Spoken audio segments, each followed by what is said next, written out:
ರೋಹಿತ್ ವಿರಾಟ್ ನಂತರ ಮತ್ತೊಬ್ಬ star batsman ವಿದಾಯ. ಹೌದು, ಇತ್ತೀಚೆಗಷ್ಟೇ ಟೀಂ ಇಂಡಿಯಾ ನಾಯಕ ರೋಹಿತ್ ಶರ್ಮಾ ಮತ್ತು star batsman Virat Kohli test ಮಾದರಿಗೆ ನಿವೃತ್ತಿ ಘೋಷಿಸಿದ್ದರು.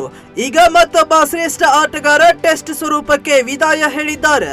ಶ್ರೀಲಂಕಾದ ಆಲ್ರೌಂಡರ್ ಏಂಜೆಲೋ ಮ್ಯಾಥ್ಯೂಸ್ ಟೆಸ್ಟ್ ಕ್ರಿಕೆಟ್ನಿಂದ ನಿವೃತ್ತಿ ಹೊಂದಿದ್ದಾರೆ. ತಮ್ಮ ಸೋಷಿಯಲ್ ಮೀಡಿಯಾ ಖಾತೆಯಲ್ಲಿ ಪೋಸ್ಟ್ ಹಂಚಿಕೊಂಡಿರುವ ಮೂಲಕ ಮ್ಯಾಥ್ಯೂಸ್ ತಮ್ಮ ಅಭಿಮಾನಿಗಳಿಗೆ ಈ ಮಾಹಿತಿಯನ್ನ ನೀಡಿದ್ದಾರೆ. 2009ರಿಂದ ಈ ಸ್ವರೂಪದ ಭಾಗವಾಗಿದ್ದ ಮ್ಯಾಥ್ಯೂಸ್ ಈ ನಿರ್ಧಾರ ಶ್ರೀಲಂಕಾ ಕ್ರಿಕೆಟ್ಗೆ ದೊಡ್ಡ ಹೊಡೆತ ತಂದಿದೆ. ಏಂಜೆಲೋ ಮ್ಯಾಥ್ಯೂಸ್ 2009ರಲ್ಲಿ ಗಾಲೆಯಲ್ಲಿ ನಡೆದಿದ್ದ ಪಾಕಿಸ್ತಾನ ವಿರುದ್ಧದ ಪಂದ್ಯದೊಂದಿಗೆ ಟೆಸ್ಟ್ ಕ್ರಿಕೆಟ್ಗೆ ಪಾದಾರ್ಪಣೆ ಮಾಡಿದ್ದರು. ತಮ್ಮ 16 ವರ್ಷಗಳ ಟೆಸ್ಟ್ ವೃತ್ತಿ ಜೀವನದಲ್ಲಿ ಮ್ಯಾಥ್ಯೂಸ್ 118 ಟೆಸ್ಟ್ ಪಂದ್ಯಗಳನ್ನಾಡಿದ್ದು 8167 ರನ್ ಗಳಿಸಿದ್ದಾರೆ. ಈ ಅವಧಿಯಲ್ಲಿ 16 ಶತಕ, 45 ಅರ್ಧ ಶತಕ ಬಾರಿಸಿದ್ದಾರೆ.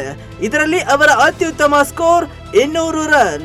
ಬ್ಯಾಟಿಂಗ್ ಮತ್ತು ಬೌಲಿಂಗ್ ಎರಡರಲ್ಲೂ ಕೊಡುಗೆ ನೀಡಿರುವ ಮ್ಯಾಥ್ಯೂಸ್ ತಮ್ಮ ವೃತ್ತಿ ಜೀವನದಲ್ಲಿ 33 ಟೆಸ್ಟ್ ವಿಕೆಟ್ಗಳನ್ನ ಕಬಳಿಸಿದ್ರು. ಅಲ್ಲದೆ ಶ್ರೀಲಂಕಾ ಪರ ಟೆಸ್ಟ್ ಕ್ರಿಕೆಟ್ ನಲ್ಲಿ ಅತಿ ಹೆಚ್ಚು ರನ್ ಗಳಿಸಿದ 3ನೇ ಆಟಗಾರರಾಗಿದ್ರು. ಕುಮಾರ್ ಸಂಗಕಾರ ಮತ್ತು ಮಹೇಲ್ ಜಯವರ್ಧನೆ ನಂತರ ಮ್ಯಾಥ್ಯೂಸ್ ಇದ್ದರು.